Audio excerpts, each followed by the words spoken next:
Yo, what's up mga ka-farmers? Isang katanungan, pwede bang pantaboy ng daga ang fungicide?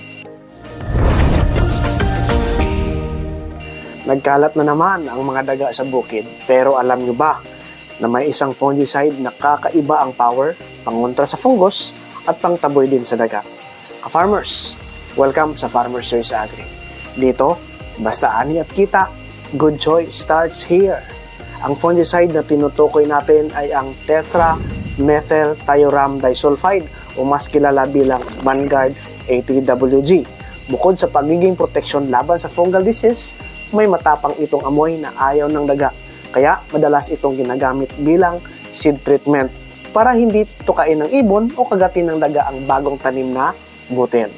Pero tandaan ka farmers, hindi ito lason sa daga, pangtaboy lamang.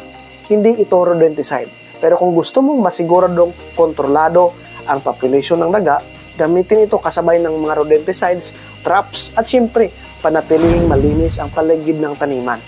At kung gusto mo ring malaman ang iba't ibang paraan para protektahan ang inyong pananim laban sa mga peste, follow at like Farmer's Choice Agri.